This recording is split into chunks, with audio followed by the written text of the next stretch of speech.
Good afternoon class.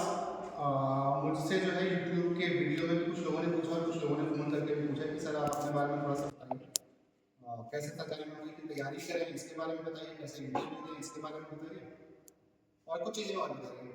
तो सामान्य तौर पर मैं अपने बारे में बताने से झिझकता हूँ, चूँकि वीडियो रिकॉर्ड हो रहा है और आप लोगों को जानना भी चाहिए कि जिसके वीडियो आप देख रहे हैं वो कौन है। थोड़ा सा जो है परिचय जो है मैं अपना दे देता हूँ। परिचय जो है हमारा यूट्यूब का जो चैनल बना हुआ है उसमें भी लिखा हुआ है, तो वहाँ से आप पढ़ सकते हैं। मैं दोहराने के लिए बस यही बता रहा हूँ कि मेरा नाम अमित कटियार है। मैं शुरू से शुरू करता हूँ क्रोनोलॉजिकल ऑर्डर में। तो मेरा जो हाई स्कूल और इंटर है वो पंडित दीनदयाल उपाध्याय स्नातक धर्म विद्यालय कानपुर से है। दोनों में ही मैंने जो है समान परीक्षा उत्तीर्ण की है और ज़्यादातर विषयों में जो है मेरी ऑनर्स है। 12th के बाद जो है मैंने एक साल काका जो कुछ तो पढ़ाई की है या सेल्फ स्टडी की है, और इसके बाद जो है मैंने मदन मोहन मालवीय इंजीनियरिंग कॉलेज गोरखपुर से बीटेक किया है 2013 में। वहाँ पे लगभग हमारे जो है यूपीटीयू का कॉलेज है, सरकारी कॉलेज है, 74% 74.5% नंबर है। उसके बाद उसी समय पे फाइनल ईयर के दौरान मैं तैयारी करता रहा या पढ़ता रहा स्वाध्याय ही गेट के लिए। तो गेट में मेरी करीब जो है 2300 के आसपास रैंक आई और मुझे जो है मोतीलाल नेहरू राष्ट्रीय प्रौद्योगिकी संस्थान में एमटेक करने का अवसर प्राप्त हुआ। एमटेक जो मेरी है वो कैड कैम ब्रांच से है। कैड का पूरा नाम होता है computer aided design and manufacturing. तो इस ब्रांच से हमने जो है अपनी एमटेक पूरी की है। उस एमटेक को पूरा करने के बाद में मैंने जो है एक साल का फिर से स्वाध्याय के लिए समय लिया है। बीटेक की नौकरी, बीटेक करने के बाद में हमारे पास जो है टीसीएस में जॉब करने का लगभग ऑफर था। और एमटेक करने के बाद में एक बड़ी यूनिवर्सिटी है गुजरात की, पारुल यूनिवर्सिटी है। आप लोगों ने उसका जो आईपीएल के दौरान शायद प्रचार भी देखा होगा। तो वहाँ पे मुझे पढ़ाने का अवसर मिला था, लेकिन मैंने वो स्वीकार ना करके पीएसआईटी कानपुर में पढ़ाना जो है उचित समझा। पता नहीं मुझे है कि ये वीडियो में नाम लेना ठीक है या नहीं है, लेकिन अगर ऐसा कुछ है तो आप प्लीज़ मुझे बता दें और गलतियों के लिए क्षमा करें। तो पीएसआईटी में मैंने एक साल पढ़ाया है, लगभग एक साल पढ़ाया है। उसके बाद जो है मैंने कुछ स्वाध्याय किया है। उस स्वाध्याय के बाद जो है मैंने कई सारे लिखित परीक्षाएं, जिसमें चाहे एसएससी जेईई का प्री हो, मेंस हो, या जो है यूपीएससी के द्वारा कराया हुआ, सम लोक सेवा आयोग के द्वारा कराया हुआ जेडब्ल्यूएम का पेपर हो 2017 का, या कोल इंडिया लिमिटेड महारत्ना के द्वारा कराया हुआ परीक्षा हो, या उत्तर प्रदेश लोक सेवा आयोग के द्वारा जो लेक्चरर की भर्ती हो।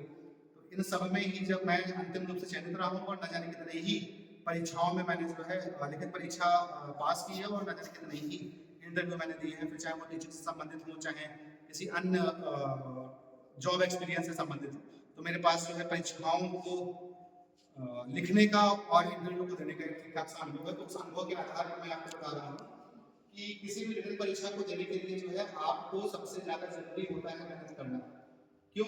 क्योंकि मान लीजिए कि जो देश में सीटें आती हैं, जैसे मैं आपको अपना ही उदाहरण दूं कि मेरी जो जेडब्ल्यूएम था, यानी कि जूनियर बैच मैनेजर जो यूपीएससी ने करवाया था, उसमें शायद मेरी 34th रैंक ऑल इंडिया। तो ऑल इंडिया 34th रैंक होना जो है थोड़ा सा इंपॉर्टेंट है। इसी तरीके से जो उत्तर प्रदेश लोक सेवा आयोग ने लेक्चरर भर्ती वाली परीक्षा कराई है, मेरी 22 रैंक के आसपास है। तो मैं अपनी तारीफ नहीं कर रहा हूँ, मैं बता रहा हूँ कि इस मुद्दे पे मैं बता रहा हूँ कि आपको जब भी लिखित परीक्षा देनी होगी तो आपको बहुत ज्यादा मेहनत करनी होगी, क्योंकि इंटरव्यू आपके हाथ में नहीं होगा।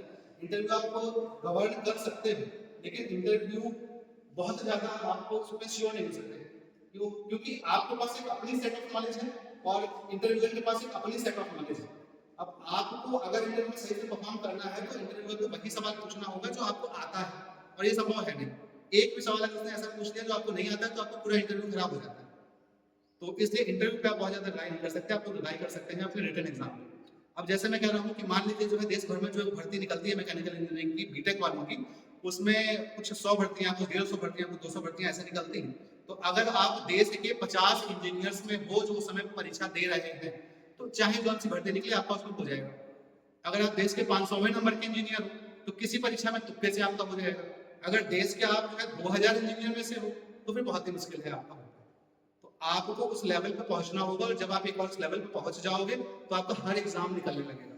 और जब तक आप उस लेवल पे नहीं पहुंचोगे तो तुक्के से कोई एग्जाम निकला है तो निकला, नहीं तो कोई भी एग्जाम नहीं। तो ये आपको सोचना है, अगर आपको सरकारी नौकरी निकालनी है तो आपको पूरे देश या प्रदेश जैसी नौकरी है उसके उतने लोगों में पहुंचना होगा जितनी उसमें सीटें निकली हैं जो जो उस फॉर्म को भर रहे हैं। तो रिटन एग्जाम निकालना जो है किस्मत से कभी नहीं होता है, मतलब किस्मत से भी होता होगा जिसका होगा। लेकिन मुझे मेरा तो कम से कम लगता है कि किस्मत से नहीं है। उसके लिए आपको, क्योंकि एक एग्जाम आप किस्मत से निकाल सकते हो, एक साथ 3 नौकरियां जो है अगर आपके पास है या एक साथ आपने 5-6 एग्जाम आपने निकाले हुए तो किस्मत से नहीं है। अगली बात, जो इंटरव्यू के बारे में हम लोग बात करते हैं तो ये बताना बहुत अच्छा नहीं है, लेकिन चूंकि मेरा काम आप लोगों को जागरूक करना है तो इंटरव्यू हम लोग दोबारा नहीं कर सकते हैं।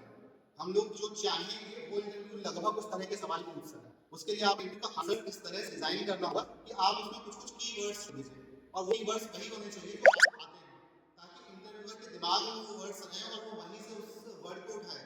जैसे फॉर एग्जाम्पल मुझसे पूछा जाए कि आप अपने बारे में बताइए, तो मैं उन्हें बताऊंगा कि मैंने हाई स्कूल यहाँ से किया है, मानो पंडित दीनदयाल उपाध्याय से किया। मैं इसलिए बता रहा हूँ क्योंकि मुझे पंडित दीनदयाल उपाध्याय के बारे में पता है। मैं उसे बता रहा हूँ कि पंडित दीनदयाल उपाध्याय कानपुर से किया है। मैं कानपुर इसलिए शब्द का ले रहा हूँ कि मुझे कानपुर के बारे में पता है। मान लो मैं उत्तर प्रदेश नहीं कह रहा हूँ, तो मैंने इसलिए उत्तर प्रदेश नहीं कहा क्योंकि मैं उत्तर प्रदेश के बारे में पढ़ के नहीं गया।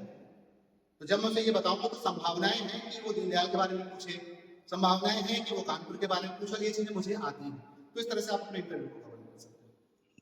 अंतिम बात जो मुझे आभार की है, तो आभार का मुझे सबसे पहले तो एक दो चीजें कहनी है कि ये जो हम लोग चैनल बना रहे हैं इसका मेन और एक ही उद्देश्य है कि हम लोग जो है जैसे हमारे पॉलिटेक्निक में और ज़्यादा लोग जो है एडमिशन ले पाएँ, क्योंकि जब ये बातें जो है बाहर इंटरनेट के माध्यम से जो है सभी लोगों में पहुंचेंगे तो उन्हें ये पता चलेगा कि पॉलिटेक्निक में शिक्षा का स्तर क्या है, तो और लोग भी इंटरेस्टेड होंगे। आप लोग देख रहे होंगे कि मैं यूट्यूब पे जो वीडियो डाल रहा हूँ या फेसबुक पे भी लिख रहा हूँ उसमें पॉलिटेक्निक चलो अभियान, education for all, technical education, इन शब्दों का प्रयोग कर रहा हूँ ताकि जो है लोग इसके प्रति आकर्षित हों। दूसरी बात है हमारी सरकार और हमारे प्रशासन का अक्सर जो है ये कहना होता है कि हम ऑनलाइन माध्यम से जो है पढ़ें और पढ़ाएं, तो उस चीज़ को भी इम्प्लीमेंट करने के लिए ये वीडियो जो है ऑनलाइन माध्यम से बनाए जा रहे हैं। इनका कोई भी उद्देश्य जो है मोनेटाइजेशन का नहीं है। संभावनाएं हैं कि मैं मोनेटाइजेशन चैनल मोनेटाइजेशन के लिए जो अकाउंट नंबर वगैरह चाहिए होता है वो मैं ना ही दूँ, और अगर वो अकाउंट नंबर मैं देता भी हूँ तो मैं अपना ना दे करके हमारी टीम में जैसे जो है नीलेश हैं, हमारी टीम में जैसे निखिल हैं, ये वीडियो वगैरह शूट करते हैं और कुछ अच्छे बच्चे हैं जो हमें कंटेंट वगैरह में भी हेल्प करते हैं, उनका दिया जाए ताकि जो है जो पैसा मान लो अगर कुछ पैसा आता है तो उसका उपयोग जो है हम छात्रवृत्ति में कर सके। छात्रवृत्ति के अलावा जो है इसका पैसे का कोई भी पर्सनल यूज के लिए ना हम ना हमारी टीम जो है उसका उपयोग नहीं करेंगे। आभार के क्रम में अगर हम बात करें तो बहुत बहुत आभार है हमारा साथी लेक्चरर्स का, हमारे बच्चों का, साथी लेक्चरर्स का जिन्होंने जो है इस समय पे अन्य जो काम हो रहे हैं संस्थाओं में वो सुचारू रूप से चल रहे हैं। साथ में एचओडी साहब का, श्री पंकज जी का, हमारे प्रधानाचार्य महोदय श्री विवेक कुमार सक्सेना जी का, हमारे जेडी साहब एस के सिंह साहब का, हमारे डायरेक्टर साहब, हमारे शिक्षा मंत्री, प्राथमिक शिक्षा मंत्री जी का, मुख्यमंत्री जी का विभाग का, जिसके वजह से जो है हम लोग इस यहाँ पे आ पा रहे हैं और इन सब उपकरणों को देख पा रहे हैं और अपनी बात को कह पा रहे हैं। तो इन्हीं शब्दों के साथ जो है मैं अपनी वाणी को विराम देता हूँ। धन्यवाद।